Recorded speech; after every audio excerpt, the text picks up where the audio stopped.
with the Worker Circle. I came here from New York. Hi, everyone. Who's fired up today? Anybody? I came 3 hours on a train from New York to be here. I'm also very fired up. So my name is Noah Barron. I use they, them pronouns, and I'm a college organizer with the Worker Circle, which is a Jewish social justice organization, and I am here to protect our constitutional right to an abortion. The 1973 Roe versus Wade ruling relied on the 14th Amendment clause that says we have a right to privacy under the Constitution. I am trans and I am non-binary, and I know acutely the necessity of the right to privacy. Trans people like myself are still fighting for the right to medical privacy and bodily autonomy, and this is a fight about these very issues. This is a fight about abortion rights, but this is not just about abortion rights, this is about all of our rights.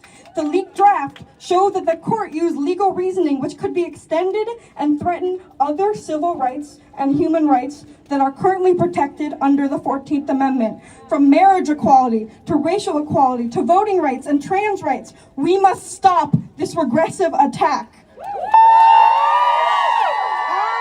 To live in a country that will protect every person's fundamental right to civil liberty, to bodily autonomy, and to equal protection under the law, regardless of where we live or who we are. The Worker Circle is a 122-year-old Jewish organization, and many of our founding members fled persecution and sought freedoms in the United States that they were denied in Eastern Europe. Jewish people have long known what it looks like for our human rights to be stripped away one by one, and we will not allow that to happen here. Today, we must turn our outrage into activism. A few unelected people should not have the ability to curtail the civil liberty and privacy of millions of people in this country. Congress must act. We must pass the Women's Health Protection Act, and we must abolish the filibuster, which stands in the way of this legislation.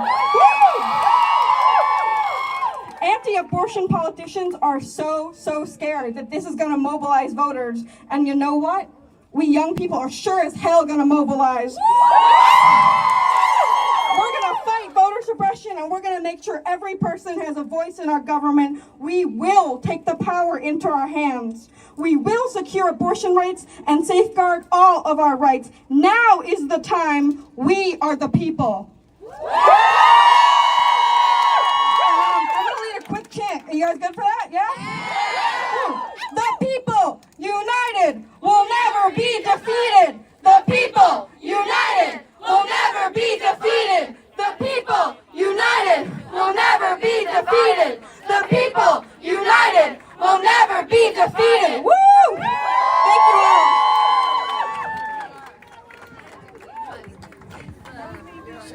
Okay, and now for our next speaker, we have Soraya Bada. Yeah? And she's representing Hoyas for Choice. Thank you, everyone. Am I talking loud enough? Yeah. All right. Hi, my name is Soraya. I use she, her pronouns. I'm from Hoyas for Choice at Georgetown. Hoyas for Choice is a student-run reproductive justice, sex-positive organization, and we are not affiliated with Georgetown University. Our school is a Catholic university, and because of its religious affiliations, we are not allowed to be affiliated with the school. Even though we are the sole provider of safe sex resources on campus. Despite that, our school's pro-birth club is affiliated with the school, meaning that our tuition goes to that organization. How is that supporting students who can get pregnant? How is that justice? It's not. As a Hoyas for Choice member and a Georgetown student, I want to say that we are angry with the university and that your students deserve better. In addition to being a Georgetown student, I'm also a Floridian. Florida just passed a very regressive law banning abortions after 15 weeks. There are some people who won't even know that they are pregnant at that stage, meaning that they will have no access to legal abortions. Other states, such as Texas, Oklahoma, and Mississippi, have passed similar laws, and there are 13 states as of yet that have passed trigger laws banning abortion the moment Roe v. Wade is overturned. These laws are discriminatory. These laws mean that the only people who will have access to abortions are wealthy Americans who can afford to travel out of state to have an abortion. How is that justice? For ages now, pro-birthers have been creating a culture of shame around people who need abortions, neglecting the fact that parenthood is an immense responsibility that should never be forced on anyone. The most horrifying thing to me is that these abortion laws make no exceptions for cases of rape and incest. This means that adults and children who are raped will be forced to give birth, putting even more trauma onto them. How is that justice? One thing that you can do right now to support people who need abortions across America is to donate to your local abortion fund. These funds provide life-saving funding for transportation so that people can travel out of state to have safe, legal abortions. Supporting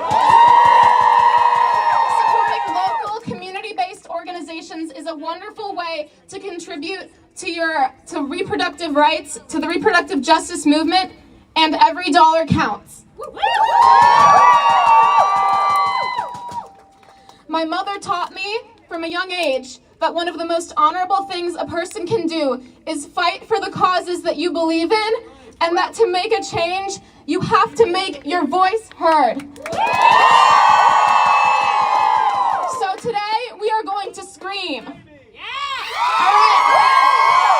When I say my body, you say my choice. My body. My choice. My body. My choice. My body. My choice. My body. My choice. My body. My choice. My body. My choice. My body. My choice. This is justice.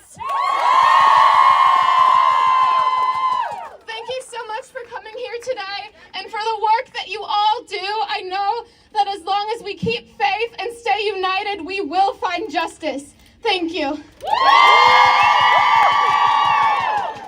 Thank you so much, Soraya, for that. Next, I'm happy to introduce Rebecca, who's a senior at George Washington University. And she's going to speak to us today about murdered and missing Indigenous women and the effect that this ruling will have on them. Hi. My bad. Jesus. This way? Okay. Sorry, guys. Hi, I'm Rebecca. I'm Kanaka Maoli, which I don't want it to do feedback again. I'm so sorry. Okay. Which is the correct term for somebody who's Native Hawaiian. And I'm speaking to you from the ancestral lands of the Nacotchtank. Today is the National Day of Awareness for Missing and Murdered Indigenous Women. As of 2016, the National Crime Information Center has reported 5,712 cases of missing American Indian and Alaska Native women and girls. According to Native Women's Wilderness, Indigenous women are murdered at a rate that is 10 times higher than that of all other ethnicities. Murder is the third leading cause of death for Indigenous women. 84.3% of Indigenous women have experienced violence, and 56.1% of Indigenous women experience sexual violence. Indigenous women are 2 times more likely to be raped than Anglo-American white women. 64 to 77% of sex trafficking victims in Hawaii are of some or all Native Hawaiian heritage. The proposed overturning of Roe v. Wade will do nothing but to perpetuate state-sanctioned violence against Indigenous women. We do not need more Indigenous people as cogs.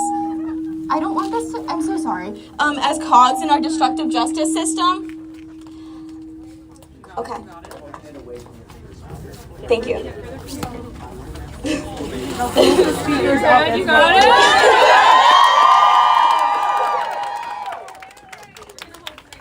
Thank you, I appreciate it. Behind the speaker? Yeah. Okay, cool. Sorry again. Keep going. I'm sure as you have all already heard this afternoon, a lot of these trigger laws are not going to include any sort of wording to allow abortion in cases of sexual assault or incest. And unfortunately, this means that Indigenous women are going to be disproportionately affected by this yet again. And I'm really angry and I'm sick and tired of having to fight for so many other people when, unfortunately, like, this is something that's being. This is something that. I'm angry, and I'm really grateful that you guys are holding space for me. I really appreciate it very much. Yeah, thank you. We're grateful you're free.